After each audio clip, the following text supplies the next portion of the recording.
అంటే మనం తింటున్న ఆహారంలో ఇంత నిస్తేజమైన నిర్వీర్యమైన అంశాలు ఉన్నాయని ఏ డాక్టరు ఎందుకు చెప్పట్లేదు? ఏ విజ్ఞాని ఏం మాట్లాడటం లేదు? పాలు తాగద్దండి అని ఈ బయోకెమిస్టులు ఎందుకు చెప్పట్లేదు? చక్కెర తినద్దండి అని ఈ డాక్టర్లు ఎందుకు చెప్పట్లేదు? లేదు పెప్సీ తాగండి అని షారూఖ్ ఖాను, కోక్ తాగండి అని ఆమీర్ ఖాను, లేదు పైనుంచి వస్తాను సల్మాన్ ఖాన్ థమ్స్అప్. అందరూ అమ్ముతుండేది 100 mlలో 45 గ్రాములు చక్కెర. అంటే మీరు ఒక పెప్సీ తాగితే మీ దేహంలోకి 45 గ్రాముల చక్కెరని తోస్తున్నారనమాట 2 నిమిషాల్లో. మీకు కావాల్సింది రక్తంలో 5 గ్రాములు చక్కెర సరిగ్గా ఉంటే. 5 గ్రాముల చక్కెరని మీరు ఖర్చు చేయాలంటే 1 గంట నడవాలి. అంటే మీరు ఒక పెప్సీ తాగితే ఎన్ని గంటలు నడవాలి? 9 గంటలు నడవాలి. బియ్యం 100 గ్రాములు తింటే మీకు 35 గ్రాములు చక్కెర వచ్చేస్తుంది హాఫ్ అన్ అవర్లో. గోధుమలు తింటే 15 మినిట్స్లో వచ్చేస్తుంది. 2 పుల్కాలు తింటే చాలు. ఓహో, డాక్టర్ చెప్పాడు నూనె వద్దంట, వేడి పుల్కాలు తిన్నాం, డ్రై పుల్కాస్. మీరు డ్రై తిన్నా వెట్ తిన్నా పుల్కానే, చక్కెరేనే. డ్రై పుల్కాలు తిని ఎంతమంది ఆరోగ్యంగా ఉన్నారు? I want to see. ఎంతమందికి డయాబెటీస్ బాగైంది? I want to see. Diabetes వచ్చిన వెంటనే చపాతీ తిను. ఉత్తర భారతదేశంలో అందరూ చపాతీలే తింటున్నారు, మనకంటే ఎక్కువ రోగం ఉంది అని ఎవరూ అడగట్లేదు. అంటే ఈ గోధుమలు, ఈ బియ్యము, ఈ పాలు, ఈ చక్కెర మనకు అసమతులనాన్ని కనిచేస్తున్నాయి. గ్లూకోజ్ ఎక్కువ రక్తంలోకి పంపు చేస్తున్నాయి. 15-20 నిమిషాల్లోనే ఇంతింత గ్లూకోజ్ పోతుంది. మన దేహంలో రక్తంలో ఉండాల్సింది 5 గ్రాముల కంటే ఎక్కువ ఉంటే అసమతులనం. ఎక్కువైతే విషం కూడా, అమృతం కూడా విషం. నాకు దిక్కు తిరుగుతుంది. ఎక్కువైతే అమృతం, గ్లూకోజ్ కావాలి. 5 గ్రాముల కంటే తక్కువైతే ప్రజ్ఞ తప్పి పడిపోతాము. అదే జరుగుతుంది చిన్న పిల్లల్లో. ఇప్పుడు ఇన్సులిన్ 10 యూనిట్లు పొద్దున, 10 యూనిట్లు సాయంకాలం చేస్తున్నారు. రక్తంలో గ్లూకోజ్ లేకుండా ప్రజ్ఞ తప్పి కోమాకు వెళ్ళిపోతున్నారు.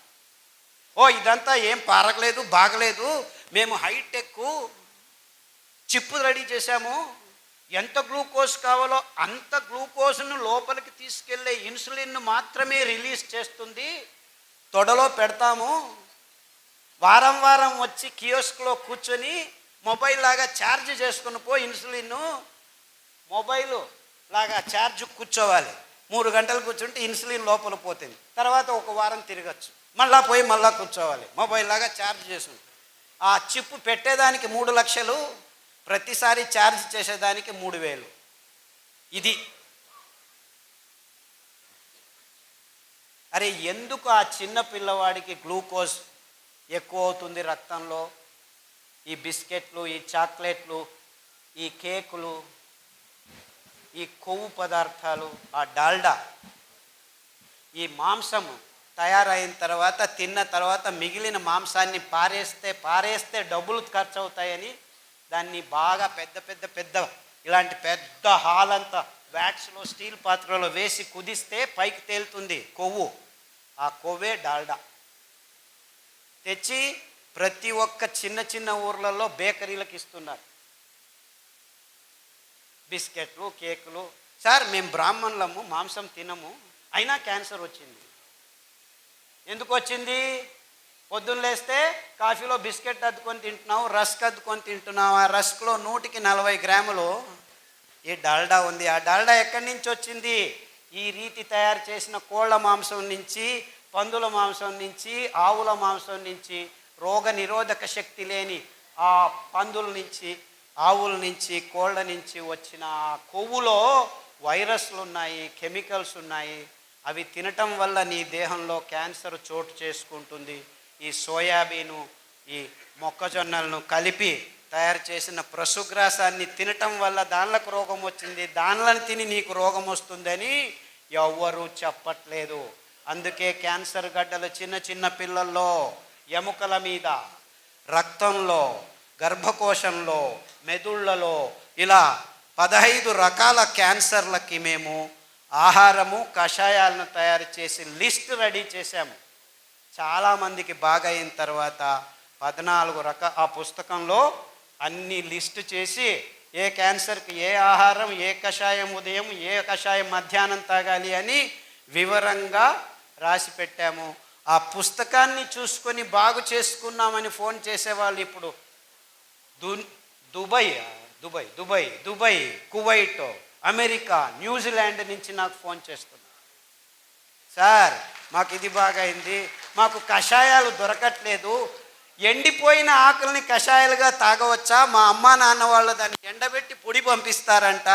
లేదు బాబు, మీ దేశంలోనూ కొన్ని కషాయాలు చెప్తాను, మీ దేశంలో దొరుకుతున్న ఆకుల్ని పేర్లు రాసి పంపించు అని చెప్తే మాకు డిల్ వీడ్ దొరుకుతుంది, మాకు పార్స్లీ దొరుకుతుంది, మాకు పైన్ ఆకులు దొరుకుతాయి, మాకు మేపుల్ ఆకులు దొరుకుతాయి అని చెప్తే మీరు కూడాను మింట్ లీఫ్, మింట్ అంటే పుదీనా, బేసిల్ అంటే తులసి, మన దేశంలో తులసిలాగే అక్కడను బేసిల్ అని ఉంటుంది. డిల్వీడ్ అంటే సబ్బకి ఆకు, శతపుష్పి అంటారు. దాన్ని తాగండి కషాయాలుగా. పైన్ లీవ్స్ అని మనకు ఈ రావి చెట్లు, అక్కడ పైన్ చెట్లు ఎక్కడంటే అక్కడ పెరుగుతూ ఉంటాయి. ఆ పైన్ లీవ్స్ కషాయాలు తాగండి, ఈ క్యాన్సర్ గడ్డలన్నీ కరిగిపోతాయని చెప్తే ఆ కషాయాలు తాగి ఈ సిరిధాన్యాలను తిని అందరూ హ్యాపీగా ఉన్నారు. ఇక్కడ కాదు, ఎక్కడున్నా కానీ రోగమే. ఎక్కడైనా ఈ సిరిధాన్యాలు మీ దేహాన్ని శుద్ధం చేస్తాయి. ఎందుకంటే దేవుడు మానవ కులానికి కావాలి అని ఈ సిరిధాన్యాల్ని అన్ని చోట్ల తయారు చేశాడు. ఇప్పుడే తెచ్చిచ్చాడు రైతన్న. ఇదే అండుకొర్రలు. దీన్ని అందరూ నిర్నామం అయిపోయి ఉన్నాయి. నేను 20 సంవత్సరాల క్రితం నేను ఆలోచించి ఇంత అద్భుతమైన ధాన్యం నాశనం అవుతుందని పరిగెత్తుకొచ్చి విత్తనాలు తీసుకొని, ఇన్ఫ్యాక్ట్ అమెరికాలో పెంచుతున్నారు ఇది ఇప్పటికీ. ఏం చేస్తున్నారు వాళ్ళు తినటం లేదు, పక్షులకు వేస్తున్నారు. They are growing tons and tons of it. కొలరాడాలో మొన్న పోయి వచ్చాను టెక్సాస్కి. అక్కడి నుంచి we have lots of this అంటున్నారు. ఏం చేస్తున్నారా?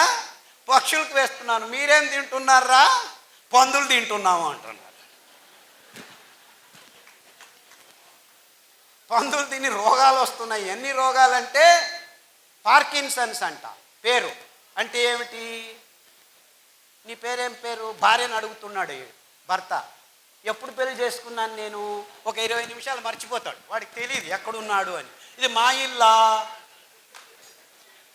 ఎప్పుడు నువ్వెవరు? 20 నిమిషాల తర్వాత జ్ఞాపకం, నేను మా ఇంట్లోనే ఉన్నాను అంటే తనను తాను మర్చిపోయే రోగాన్ని అమెరికాలో అతి ఎక్కువగా తయారు చేస్తారు. క్యాన్సర్ అవంతా అయిపోయాయి, చాలా అందరికీ. They are not important now. Parkinson's, Alzheimer's అంటే మతిమరుపు రోగాలు. అంటే తనను తాను గుర్తించుకోలేని నీచ స్థితికి, ఈ ఆహారం వల్ల తాను దిగజారుతున్నానని తెలుసుకోలేని బుద్ధిమాంద్యానికి ఈ అభివృద్ధి చెందిన దేశాలు పోతూ ఉంటే వాళ్ళని చూసి మనం నేర్చుకుంటున్నాము. If they are fools, we are idiots. చప్పట్లు చెప్పండి అయ్యా.